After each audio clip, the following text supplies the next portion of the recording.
ಹಾಕುವುದಕ್ಕೋಸ್ಕರ ಆಚರಣೆ ಮಾಡ್ತೀವೋ ಅಥವಾ ಸಂಭ್ರಮ ಪಡುವುದಕ್ಕಾಗಿ ಆಚರಣೆ ಮಾಡ್ತೀವೋ, ಇಲ್ಲ ನಮ್ಮ ಸಮಾಜದಲ್ಲಿ ಬೆಳೀತಕ್ಕಂಥ ಮಕ್ಕಳಿಗೆ ಇಂಥ ದಾರ್ಶನಿಕರ ತತ್ವ ಸಿದ್ಧಾಂತಗಳನ್ನು ತಿಳಿಸುವುದಕ್ಕಾಗಿ ಮಾಡ್ತೀವೋ ಅನ್ನೋದು ಸೂಕ್ಷ್ಮವಾಗಿ ವಿಚಾರ ಮಾಡತಕ್ಕಂಥ ವಿಷಯ.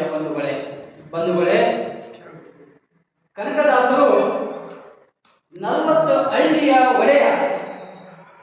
ಅವರು ಆಧ್ಯಾತ್ಮಿಕ ಕ್ಷೇತ್ರಕ್ಕೆ ಬಹಳ ದೊಡ್ಡ ಕೊಡುಗೆಯನ್ನು ಕೊಟ್ಟಂತ ಮಹಾನ್ ವ್ಯಕ್ತಿ. ಒಂದು ಸಲ ಅವರು ವ್ಯಾಸರಾಯರ ಒಂದು ಮಠದಲ್ಲಿ, ಅವರ ಮಠದ ಒಂದು ಪರಂಪರೆಯಲ್ಲಿ ಪ್ರತಿ ವರ್ಷ ಒಂದು ಸುದ್ದಿಗೋಷ್ಠಿ ನಡೀತಿರ್ತದೆ.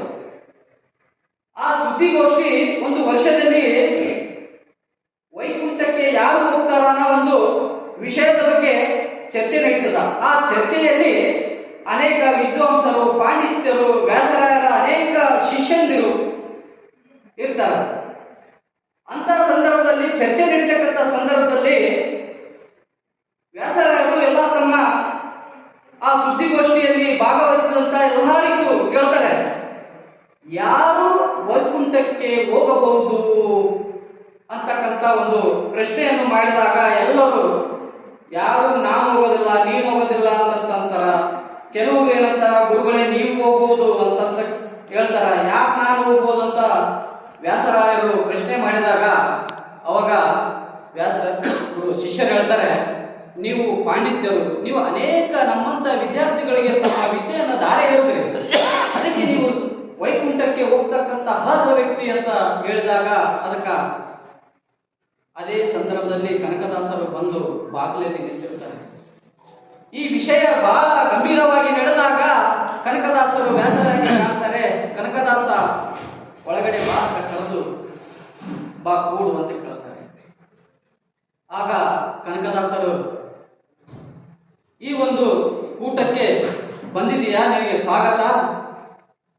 ಈ ಒಂದು ಸುದ್ದಿಗೋಷ್ಠಿಯಲ್ಲಿ ಒಂದು ಮುಖ್ಯವಾದ ವಿಷಯ ಚರ್ಚೆ ನಡೀತಾ ಇದೆ.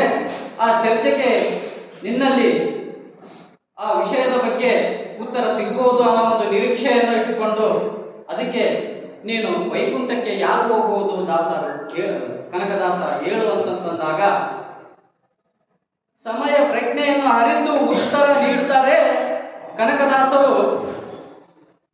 ಈ ಸುದ್ದಿಗೋಷ್ಠಿಗೆ ನಾನು ಚಿರಪರಿಚಿತ, ಆದ್ರೂ ನನಗೆ ಯಾರು ಏನಂತನೂ ಗೊತ್ತಿಲ್ಲ. ಗುರುಗಳೇ, ನೀವು ಹೇಳಿದಿರ, ಅದಕ್ಕೆ ನಾನು ಒಂದು ಮಾತ್ರ ಹೇಳಬಲ್ಲೆ, ನಾನು ಹೋದರೆ ಹೋಗಬಹುದು ಅಂತಕ್ಕಂಥ ಮಾತನ್ನು ಹೇಳ್ತೇನೆ. ನಾನು ಹೋದರೆ ಹೋಗಬಹುದು ಅಂದಾಗ ಎಲ್ಲರೂ ಅಲ್ಲಿ ಇರೋರಿಗೆಲ್ಲರಿಗೆ ಸಿಡಿಮಿಡಿ ಆಗ್ತದ. ಶೂದ್ರ ಜಾತಿಗೆ ಸೇರಿರ್ತಕ್ಕಂಥ ಒಬ್ಬ ಸಾಧು ಸಂತ ಬಂದು ನಾನು ಹೋದರೆ ಹೋಗಬಹುದು ಅಂತ ಹೇಳ್ತಾನೆ.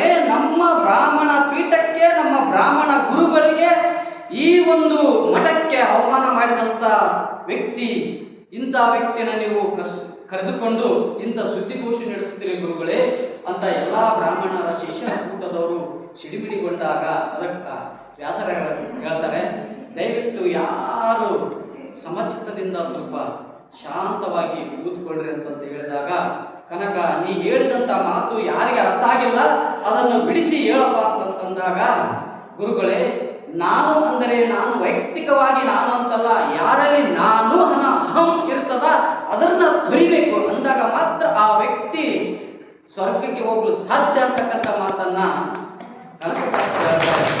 ಅವಾಗ ಎಲ್ಲರಿಗೂ ತಮ್ಮಲ್ಲಿ ಇರ್ತಕ್ಕಂಥ ಅಹಂ ಬಗ್ಗೆ ಅರಿವಾಗ್ತದೆ. ಆದ್ದರಿಂದ ಭಕ್ತ ಕನಕದಾಸರು ಈ ಒಂದು ಆಧ್ಯಾತ್ಮಿಕ ಕ್ಷೇತ್ರದಲ್ಲಿ ತಮ್ಮ ಕೊಡುಗೆಗಳನ್ನು ನೀಡುವುದರ ಮೂಲಕ ಈ ಸಮಾಜದಲ್ಲಿ ಜಾತಿ ವ್ಯವಸ್ಥೆಯ ವಿರುದ್ಧ ಮತ್ತು ಈ ಸಮಾಜದಲ್ಲಿರ್ತಕ್ಕಂಥ ಅಂಕು ಡೊಂಕುಗಳ ವಿರುದ್ಧ ಹೋರಾಡಿ ಅವರು ಒಂದು ಹೆಸರು ವಾಸಿಯಾದಂತಹ ವ್ಯಕ್ತಿ. ಅಂತಹ ವ್ಯಕ್ತಿಯ ಒಂದು ಜನ್ಮದಿನೋತ್ಸವವನ್ನು ಮಾಡುವುದು ನಮ್ಮೆಲ್ಲರ ಸೌಭಾಗ್ಯ ಅಂತ ಹೇಳ್ತಾ, ಈ ಒಂದು ವೇದಿಕೆಯ ಮೂಲಕ ನಮಗೆ 4 ಮಾತನಾಡಲು ಅವಕಾಶ ಕೊಟ್ಟಂತ ಎಲ್ಲರಿಗೂ ನಾನು ಮತ್ತೊಮ್ಮೆ ವಂದಿಸುತ್ತಾ ಮತ್ತು ತಹಸೀಲ್ದಾರ್ ಅವರಿಗೆ